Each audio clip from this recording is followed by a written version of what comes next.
Good morning, everyone. So, our today's topic in industrial management is capacity planning. So, what is capacity planning? That question comes first into your mind. It is consist of two words. First is capacity, and second is planning. So, we can say the here capacity means the capacity of a plant where the manufacturing process is going on, and planning means deciding it in advance how the work is going to be done. So capacity planning refers to determining what kind of labor and equipment capacities are required, and when they are required, how they are going to be utilized. So capacity is usually planned on the basis of labor or machine hour, or the availability of labor and machine in the plant. So thus capacity planning is the planning for the quantity or scale of production. So there are basically uh, four major consideration is required. So first is level of demand. You plan your capacity on the basis of level of demand. Second, the cost of production. See, as you vary the level of production, uh, the cost of production also varies. So every manufacturer want to produce goods at the lowest cost. So cost of production is also one of the important factor when it is determining the production capacity. Then availability of fund, whatever fund you have to involve in the production process, so you can decide about your capacity.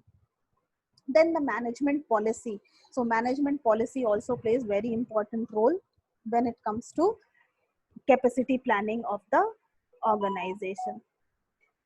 And see, there are basically three, when an organization decide about the capacity, there are three types of capacity uh, concept we need to define. So first type of capacity is called design capacity. So it refers to the maximum output that a plant possibly produce in a given period of time. So it is basically an ideal situation where there is no hindrance in production process. So that will become your design capacity.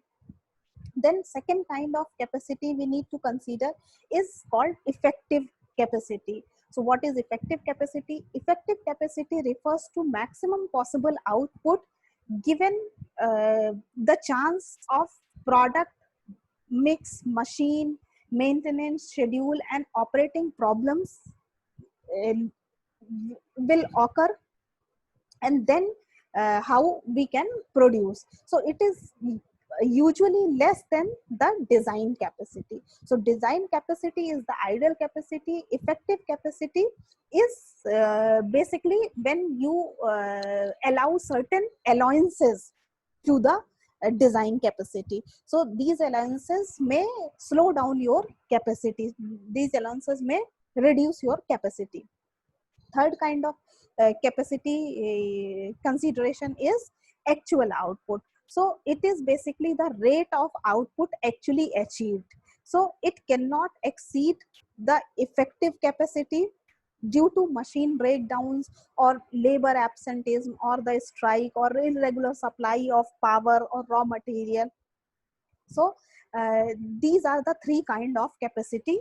So as you see, the design capacity is the maximum capacity, effective capacity is slightly less than the design capacity, and actual output is near about the effective capacity of the organization when everything goes well. Otherwise it will definitely a certain lesser than the effective capacity. Now we need to study about the factors which can affect when we going to plan a uh, capacity for your organization. So there are factors like facilities. So the design of production facilities is the most important determinant of effective capacity.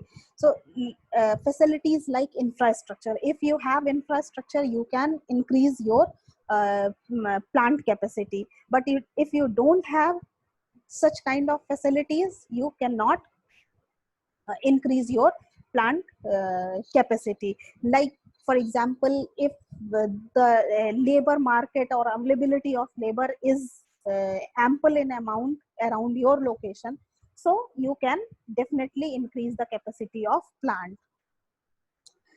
Second determinants is product or service. So design of certain services or product exert a significant influence on capacity utilization. When there is more uniform product are made, so you can increase the capacity of plant. Where there is highly customized products are made, so your capacity of your plant is lesser.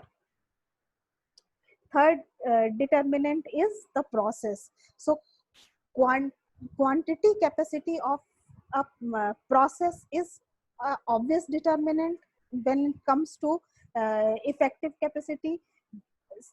But if the quantity of output does not meet the quality standards, the rate of output is reduced due to need of inspection and rework. So you need to control the process when it comes to increasing the capacity of your plant.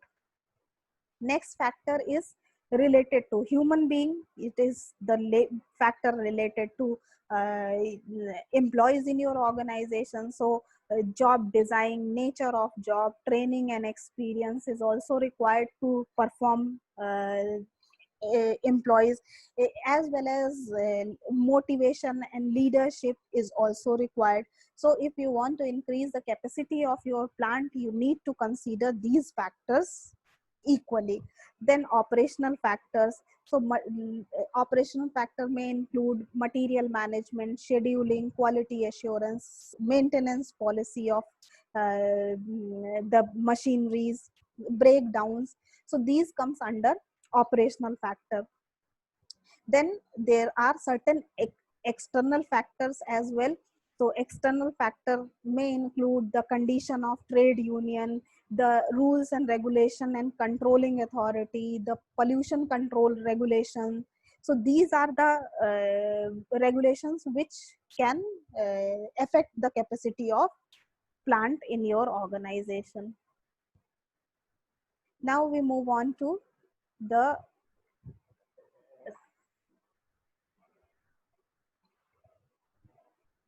process of capacity planning or procedure of capacity planning.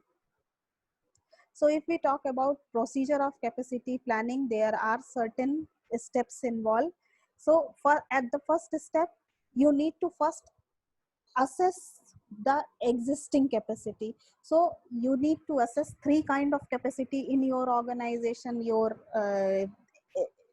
ideal capacity, your existing capacity, or your actual capacity. So capacity of a unit can be measured in terms of output or input.